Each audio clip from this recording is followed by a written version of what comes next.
Katori blouse cut చేసేటప్పుడు ఇక్కడ change చేయాల్సి ఉంటుంది. ఫ్రంట్ పార్ట్లో ఈ విధంగా బాక్స్ షేప్ అయితే డ్రా చేసుకోవాలి. డ్రా చేసుకొని కర్వ్ షేప్ తీసుకొని ఈ విధంగా కర్వ్ షేప్ అయితే డ్రా చేసుకోవాలి. నెక్ వరకు మన ఫ్రంట్ నెక్కి అటాచ్ చేయాలి. ఈ లైన్ అనేది క్రాస్గా కర్వ్ షేప్లో మనం డ్రా చేసాం కదా, ఇక్కడ చూపిస్తున్నట్టుగా మార్కింగ్ చేసుకొని ఈ పీస్ అయితే కట్ చేయాల్సి ఉంటుంది 6 ఇంచుల వెడల్పుతో. నెక్స్ట్ అదేవిధంగా పీస్ కట్ చేసిన తర్వాత ఆ పీస్ని ఇంకొక ఎక్స్ట్రా లైనింగ్ పైన వేసేసి ఇలా డ్రా చేసుకోవాలి. డ్రా చేసుకొని ఒక 1 ఇంచ్ వెడల్పుతో ఇంకొక లైన్ డ్రా చేసుకొని ఈ పీస్ అయితే తీసుకోవాల్సి ఉంటుంది. అయితే ఈ పీస్ వచ్చేసి మనం క్రాస్గా తీసుకోవాల్సి ఉంటుంది. ఇలా డ్రా చేసుకున్నాక క్రాస్ పీస్ అయితే కట్ చేసుకోవాలి కటోరీ బ్లౌజ్ కోసం. హాయ్ అండి, ఈరోజు కటోరీ బ్లౌజ్ ఏ విధంగా కటింగ్ చేసుకోవాలో ఈ వీడియోలో ఎక్స్ప్లెయిన్ చేస్తాను. వీడియో చివరి వరకు చూడండి, స్కిప్ చేయొద్దు. చిన్న చిన్న టిప్స్తో మరియు అందరికీ అర్థమయ్యే విధంగా ఎక్స్ప్లెయిన్ చేస్తాను. వీడియో మిస్ అవ్వద్దు. ఫస్ట్ అయితే మనం లైనింగ్ క్లాత్ని డబల్ ఫోల్డింగ్ మీద ఉంచేసేయండి. ఉంచేసి బ్లౌజ్ పొడవు ఎంత ఉందో కొలిచేసుకొని మార్కింగ్ అయితే చేసేసుకోండి. ముందుగా పొడవు మార్కింగ్ చేసుకున్నాక నడుము సైజ్ ఎంత ఉందో అంతవరకు కొలిచేసుకొని లైన్ డ్రా చేసుకోవాల్సి ఉంటుంది. ఇక్కడ నడుము సైజ్ వచ్చేసి మనకు ఈ విధంగా కొలిచేసుకోవాలి.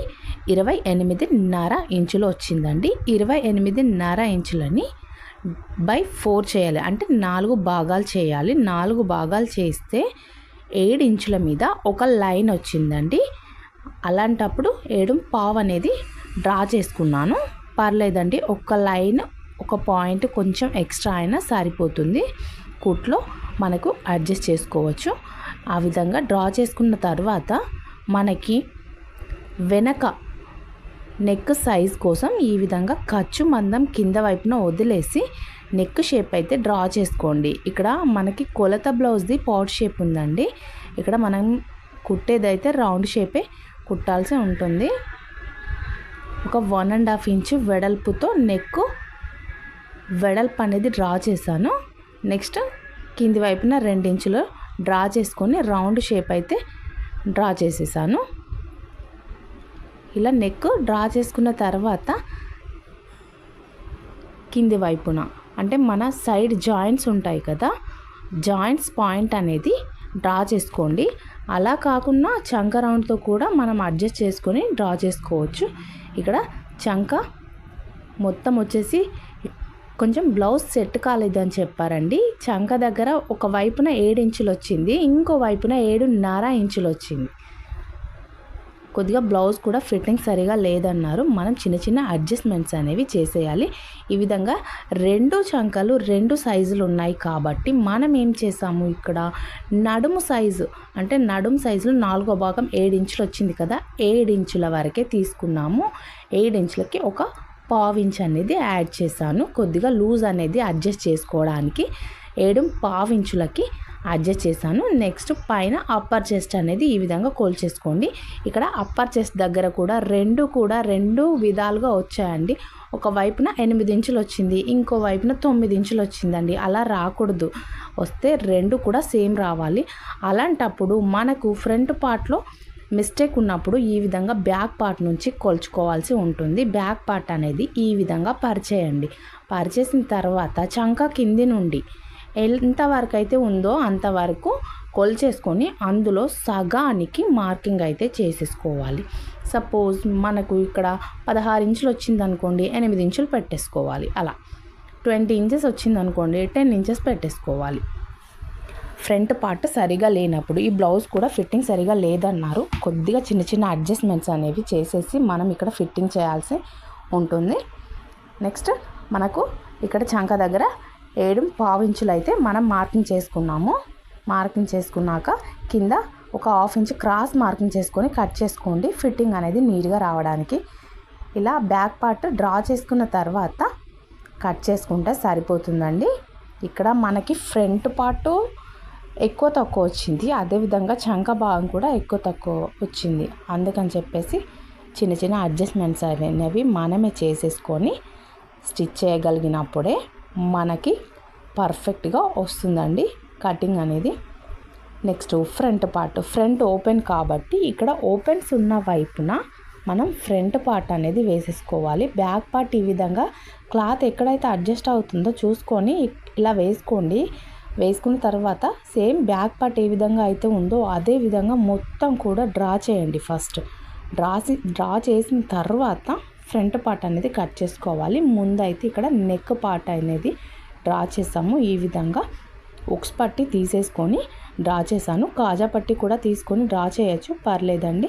కానీ నేనైతే మాత్రం ఉక్స్ పట్టి తీసుకొని అయితే నెక్ పార్ట్ అయితే డ్రా చేశాను. డ్రా చేసిన తర్వాత ఇక్కడ మనం కింద క్రాస్ బెల్ట్ కోసం కట్ చేసుకోవాల్సి ఉంటుంది కదా, అందుకని చెప్పేసి 2 ఇంచులు వెనక భాగం ఎంత ఉందో అంత మార్కింగ్ చేసుకొని 2 ఇంచులు అనేది ఇంకొక మార్కింగ్ అయితే చేసేసుకోవాలి. ఇలా చేసుకున్న తర్వాత క్రాస్ బెల్ట్ స్టిచ్ చేసే దగ్గర అంటే స్టార్టింగ్ మనం ఉక్స్ వస్తుంది కదండి, ఉక్స్ పట్టి కాజా పట్టి వచ్చే దగ్గర ఒక 1.5 ఇంచ్ క్రాస్తో మనం తీయడానికి 1.5 ఇంచ్ అనేది పై వైపునకి మార్కింగ్ చేసుకోవాలి.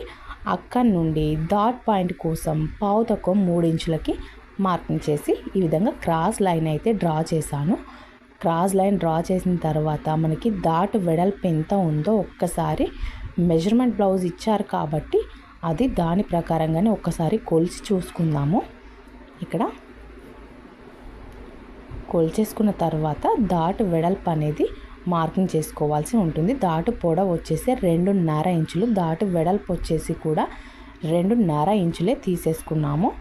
ఇలా తీసేసుకున్నాక లైన్ అయితే డ్రా చేసుకోవాలి. లైన్ డ్రా చేసిన తర్వాత మనకు ఇక్కడ ఫస్ట్ ఎంత వదిలేసాము, 2.5 ఇంచులు మనం వదిలేసుకున్నాం కదా, అదే 2.5 ఇంచులు వదిలేసుకొని మనము నడుము సైజు ఎంత ఉందో అంతకి మళ్ళీ కొలుచుకొని మార్కింగ్ చేసుకోవాలి. అంటే ఇదంతా ప్రాసెస్ కూడా ఒకవేళ అర్థం అవ్వకపోతే మనం ఫస్ట్ ముందు డ్రా చేస్తాం కదా, డ్రా చేసిన దగ్గర నుంచి 1 ఇంచ్ ఎక్స్ట్రా అనేది కిందికి డ్రా చేసుకుంటే సరిపోతుంది. నెక్స్ట్ ఇక్కడ కటోరీ షేప్ కట్ చేయడానికి మెజర్మెంట్ బ్లౌజ్ నుండి కొలిచేసుకొని ఇక్కడ 6 ఇంచులకి అయితే మార్కింగ్ చేశాను. 6 ఇంచులకి కింది వైపున మార్కింగ్ చేశాను. నెక్స్ట్ నెక్ దగ్గర నుంచి కొలిచేసుకోండి. ఎన్ని ఇంచులు వచ్చిందో 4.5 ఇంచులు వచ్చింది. 4.5 ఇంచుల దగ్గర ఒక పాయింట్ పెట్టేసుకొని ఈ విధంగా 6 ఇంచులుగా బాక్స్ షేప్ అయితే డ్రా చేసుకోండి. నెక్ దగ్గర నుంచి 6 ఇంచులు మార్కింగ్ చేసుకొని బాక్స్ షేప్ డ్రా చేసుకొని ఇక్కడ పైనుంచి నెక్ వరకు 4.5 ఇంచులకి ఇంకొక మార్కింగ్ ఉంది కదా, ఆ మార్కింగ్లోకి కలిపేస్తే సరిపోతుంది. ఇలా కలిపిన తర్వాత నెక్ షేప్ అనేది నీట్గా డ్రా చేసుకోండి. ఇక్కడ చూపిస్తున్నాను చూడండి. నెక్ షేప్ డ్రా చేసుకున్న తర్వాత 6 ఇంచుల వెడల్పుతో నెక్స్ట్ 6 ఇంచుల పొడవుతో ఒక బాక్స్ షేప్ అయితే డ్రా చేసుకొని అందులో కటోరీ షేప్ అనేది డ్రా చేసాము. ఇక్కడ డ్రా చేసిన విధంగానే ఫస్ట్ అయితే కట్ చేసుకోండి. మొత్తం కూడా కటోరీ షేప్ని ఇప్పుడే కట్ చేయొద్దు. ఫస్ట్ మనం నార్మల్గా మనం బ్లౌజ్ కట్ చేసేటప్పుడు ఫ్రంట్ పార్ట్ ఏ విధంగా అయితే కట్ చేస్తామో అదే విధంగా మొత్తం కూడా కటింగ్ అయితే చేసేయండి. ఇలా కట్ చేసిన తర్వాత ఇక్కడ చూడండి, మనం కటోరీ షేప్ అనేది ఇప్పుడు ఇక్కడ కట్ చేసుకోవాల్సి ఉంటుంది. టక్స్ దగ్గర చిన్న టక్స్ పెట్టేసుకొని కటోరీ షేప్ ఏ విధంగా అయితే డ్రా చేసామో అదే విధంగా కటింగ్ అయితే చేయండి. ఇప్పుడు మనం కట్ చేసిన మెథడ్ వచ్చేసి కటోరీ బ్లౌజ్కి స్ట్రైట్గా కట్ చేయాల్సి ఉంటుంది. ఇక్కడ స్ట్రైట్గానే మనం కట్ చేసి కటోరీ అనేది కట్ చేసుకొని పక్కన పెట్టేసుకోండి. నెక్స్ట్ ఆ పీస్ని ఏం చేయాలో నేను మళ్ళీ చెప్తాను. తర్వాత మిగిలిన క్లాత్తో ఫస్ట్ అయితే హ్యాండ్స్ తీసుకుందాం. అంటే ఒకవేళ క్లాత్ తక్కువ పడే ఛాన్స్ ఉంటుందేమో అని చెప్పేసి ముందుగానే హ్యాండ్స్ అయితే తీసేసుకున్నాము. హ్యాండ్స్ పొడవు వచ్చేసి 9 ఇంచులు అండి. 9 ఇంచులకి పైన 1/2 ఇంచు కింద 1/2 ఇంచు ఖర్చులకి కలిపేసుకొని మొత్తం 10 ఇంచులకి మార్కింగ్ చేసుకున్నాను. ఆర్మ్ డౌన్ వచ్చేసి 3 ఇంచులకి ఆర్మ్ డౌన్ పెట్టేసుకొని ఈ విధంగా మార్కింగ్ అయితే చేసేసుకున్నాను. మార్కింగ్ చేసి కటింగ్ అయితే చేసేసాము. కింద వైపున 5 ఇంచులు చేతి లూజ్ 5 ఇంచులు పెట్టేసి ఎక్స్ట్రా ఖర్చు కోసం ఇంకొక మార్కింగ్ చేశాను. నెక్స్ట్ పై వైపున 1 ఇంచుకి ఒక మార్క్, 2 ఇంచుకి ఒక మార్క్ పెట్టేసి ఆ 2 మార్కింగ్స్ కూడా ఈ విధంగా కలిపేసుకొని లైన్ డ్రా చేసుకొని కటింగ్ అయితే చేసేసుకున్నాము.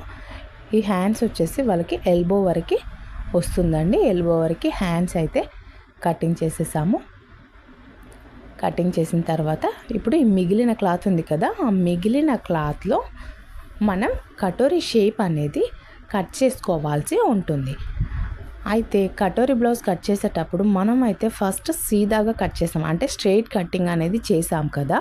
ఇప్పుడు కటోరీ పీస్ కట్ చేసాం కదా, కటోరీ పీస్ అనేది క్రాస్గా మనం కటింగ్ చేసుకోవాల్సి ఉంటుంది. చూడండి ఇక్కడ స్ట్రైట్ పీస్ ఉంది, కానీ ఈ స్ట్రైట్ పీస్ని మనం మళ్ళీ ఎక్స్ట్రా పీస్ కట్ చేసేటప్పుడు క్రాస్గా పెట్టేసుకొని క్రాస్గా కట్ చేసుకోవాల్సి ఉంటుంది. ఈ పీస్ అనేది అటు ఇటు జరగకుండా ఉండడానికి ఒక 2 పిన్నులు పెట్టి అయితే అడ్జస్ట్ చేసుకోండి. అడ్జస్ట్ చేసుకున్న తర్వాత సేమ్ అది షేప్ ఏ విధంగా అయితే ఉందో అదే విధంగా పర్ఫెక్ట్గా మార్కింగ్ అయితే చేయండి. ఫస్ట్ చేసిన తర్వాత కుట్టు కోసం ఒక 1 ఇంచ్ ఎక్స్ట్రాగా మార్కింగ్ చేసుకుంటే సరిపోతుంది, లేదంటే ఒక 1/2 ఇంచ్ కూడా మార్కింగ్ చేసుకోవచ్చు. ఆ షేప్ ఏ విధంగా అయితే ఉందో అదే విధంగా 3 వైపులా కూడా మార్కింగ్ చేసుకోండి. కింది వైపున 1/2 ఇంచ్ 1 ఇంచ్ తీసుకోవాల్సిన అవసరం లేదండి. మనకు చిన్న సైజ్ అయితే అలాగే ఉంచేసుకోవచ్చు, లేదంటే ఒక 1/2 ఇంచ్, ఇక్కడ నేను ఒక 1/2 ఇంచ్ వరకు డ్రా చేశాను. కింది వైపున అంటే డాట్ వచ్చే వైపున ఇలా డ్రా చేసి మనం కటింగ్ చేసుకోవాల్సి ఉంటుంది. నెక్ వైపున కొద్దిగా క్రాస్గా తీసేసుకుంటే సరిపోతుంది. ఇక్కడ మనం డ్రా చేసుకున్న పీస్ని ఏ విధంగా అయితే డ్రా చేస్తామో అదే విధంగా కట్ చేసుకోవాలి. ఇప్పుడు మనం ఫస్ట్ బ్లౌజ్ మార్కింగ్ చేసేటప్పుడు కట్ చేసుకున్న స్ట్రైట్ పీస్ ఉంది కదండి, ఆ పీస్ అనేది వేయడానికి ఉండదు. ఇప్పుడు నెక్స్ట్ ఎక్స్ట్రాగా మనం ఖర్చులతో కలిపి కట్ చేసుకున్న పీస్ అనేది మనం జాయింట్ చేయాల్సి ఉంటుంది స్టిచ్ చేసేటప్పుడు. ఇలా పెట్టేసుకొని ఖర్చులు మళ్ళీ ఏ విధంగా అయితే ఉన్నాయో సేమ్ అదే విధంగా దాటు వెడల్పు అనేది వేసేసుకొని దాటు వెడల్పు అదేవిధంగా పొడవు 2 కూడా మార్కింగ్ చేసేసుకోండి. ఈ విధంగా మార్కింగ్ చేసుకున్న తర్వాత ఈ పీస్ అనేది మనం జాయింట్ చేసుకోవాల్సి ఉంటుంది. ఈ ఎక్స్ట్రా పీస్ అనేది పక్కన పెట్టేసేయండి, అది మనకు అవసరం పడదు. ఖర్చు కోసం కంపల్సరీ ఎక్స్ట్రాగా ఇది మనం తర్వాత కట్ చేసుకున్న పీసే జాయింట్ చేయాల్సి ఉంటుంది, ఖర్చులతో సహా కలుపుకొని. ఇలా మొత్తం కట్ చేసుకున్న తర్వాత ఒరిజినల్ క్లాత్ కట్ చేసుకుంటే సరిపోతుందండి. అంతే, కటింగ్ అనేది ఈజీగానే అయిపోతుంది. నెక్స్ట్ క్రాస్ బెల్ట్ కట్ చేయడం మర్చిపోయాను నేను, లాస్ట్లో అది కట్ చేసేసాను. మళ్ళీ క్రాస్ బెల్ట్ కూడా మన క్లాత్ ఎక్కడ అడ్జస్ట్ అవుతుందో చూసుకొని క్రాస్ బెల్ట్ కట్ చేసుకుంటే సరిపోతుంది. వీడియో కనుక నచ్చినట్టయితే లైక్ చేయండి, షేర్ చేయండి, సబ్స్క్రైబ్ చేసుకోండి. ఇంకా మరిన్ని వీడియోస్ కోసం మన ఛానల్ని ఫాలో అవ్వండి. Thank you for watching. Blouse stitching కూడా పోస్ట్ చేస్తాను నెక్స్ట్ పార్ట్లో, తప్పకుండా చూడండి. Thank you.